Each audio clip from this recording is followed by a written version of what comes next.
Okay, so today I'm here to bring you our cabin review of cabin 5236 on Carnival Encounter. She's not doing it by herself. I'm here too. Hi, Matt.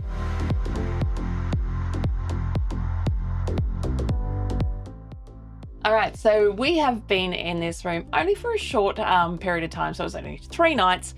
We're just going to let you know what we thought of the location, what was good, if there was any issues that we had in this room. So let's just start here in the bedroom. I mean, we did say in our tour that we thought we didn't quite know that we were going to be in single beds, but... we are travelling with Noah. He's there, you just cannot see him. No, so this is the 4th bed, so you've got your, obviously, your other bed up here. This room, it did say that we could do this as the king-queen bed, but either way, it doesn't work. Yeah, so even if you pulled this one over, the ladder would have to be off the end, which puts that person into the desk. And if you went the other way, the ladder would be here in the walkway and you wouldn't be able to get through. Yeah. So don't quite know how that was going to work anyway, but it did all right. At least it was only 3 days for us. Bed-wise, quite comfortable. I did feel sorry for every time like Noah turned in these beds, like he's not a small boy anymore. It was like bang, bang, bang, like kind of thing all through the night. Pillows were very, very squishy, like stupid soft. Stupidly soft. So anyway, I ended up just like putting it right into a nice little bundle underneath my head. Wasn't too bad. I haven't slept the best in here. I don't know what quite that was. I do think it could be part of the air conditioning. We've got it on the coldest, and look, in here right now it feels quite cool, but during the night we've been finding we're blankets off, blankets on, and in saying that, these only come with your doona. There is no light sheet underneath it. I'm assuming you can probably ask for it. But yeah, they don't. So it was either that on or that off. There was nothing light underneath it. Yeah, and Matt, did you have anything to add on how you found the beds in particular at all? Not really. I think just that they, the pillows, as you said, were a big thing. Just stupid soft. And yeah, that I would back you up. No sheet, just that sort of top doona thing, which they obviously do for some sort of cost saving or whatever, and that's fine. But the aircon, like, it just meant I was sweating every night. I'm not, I don't sweat a lot. Like, when I sleep, I tend to sleep quite cool. Yeah. So that was a bit of a challenge. Aside from that, look, yeah, it was a shame that it was the separated beds, but there was no physical way otherwise that it was going to... No, there wasn't at all. So anyway, that pretty much covers our bedding. All the USB slots beside the bed worked. There was no issues, lamps, everything like that. The little cooler box down here was beautiful and chilled. I had some wine in there, and like by the first night, it was completely cold in there.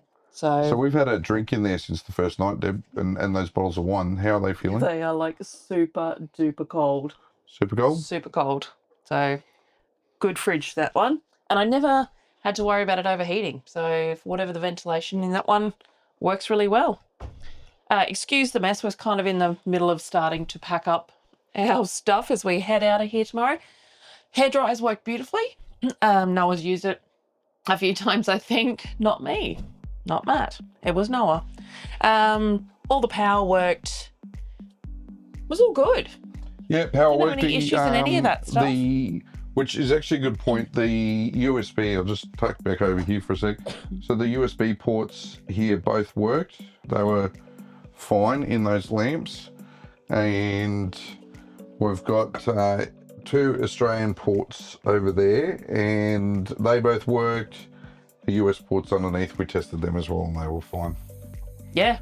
So TV, the picture quality was crap. Yep. And I know Noel was having some issues with changing the channel, so got to make sure that we let our cabin steward know that. It would turn on and off, but the up and down channels he was struggling with. So make sure that we do mention those. And please do mention those things to your cabin stewards, because if they're not in here, they don't see it, so they don't know all the time. Yeah, we just put our hooks up on the walls here just to save things lying around. So I have taken a few down at the moment, but when we're on longer cruises, I tend to have all these walls filled with hooks to hang bags and scarves and whatever else it might be. Yep. Do you want to talk about the front door just while you're in front of it? That's a good point, Matt. There's something up with this front door, because when you go to open it, it's fixed now. Why is it working for the first time this whole cruise? Yeah, so it was jamming. You'd have to kind of give it a wiggle and there we go. Yeah, like... It's not getting it all the way down. Yeah, but see how it doesn't... You have to... Fully... Like, a couple of times, like, that's where it stops, and then you have to really jam it. And great explanation on that one, Deb. Great one. Yeah, so that's been a little bit of frustration. Again, we've let the cabin steward know. It has. As far as bathroom goes, shower was lovely. Lots of great heat, great pressure.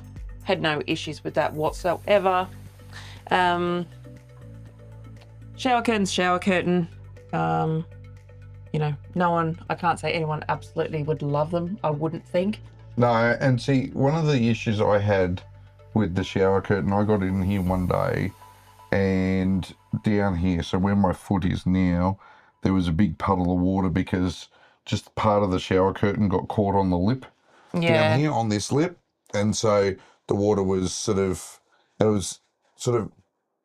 in and out like that, like if I pulled it right around. Yeah, you've got to be very careful to make sure you've got all your shower curtain in the shower.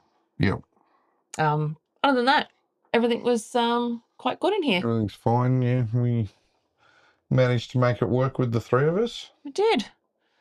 We had a couple of different toiletry bags hanging here, which was fine. You know, it was all there, no issues.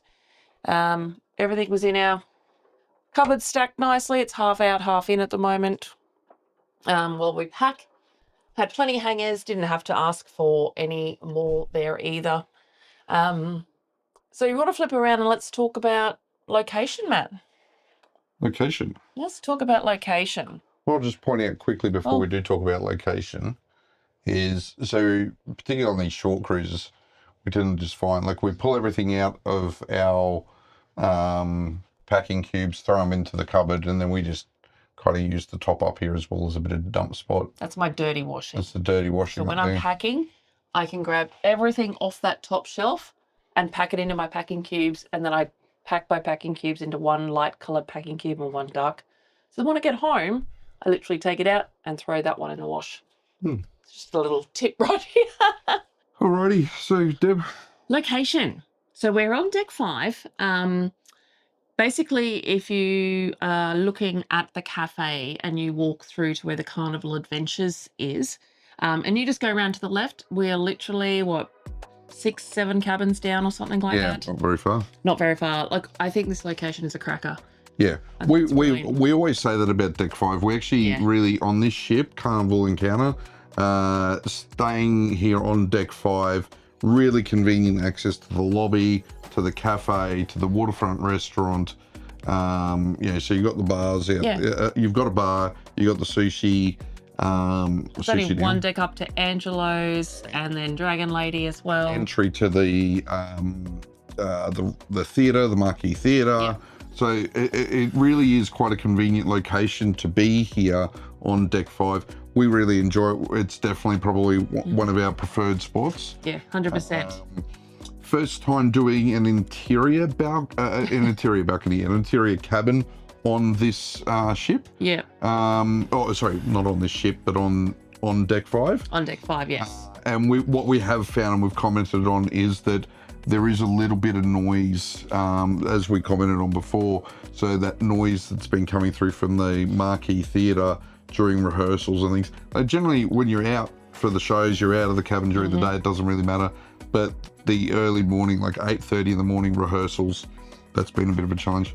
But Quite soft in here compared to some of the other cabins we've heard about. It is a soft rumble, but it's noticeable. The one thing I would say is yesterday as well, though, and this is something to think about for ports, if you've got a cruise itinerary that's going into a number of ports, when we had the thrusters going yesterday, because we had to offload a patient, and we were met by a police boat to evacuate an ill patient from the ship.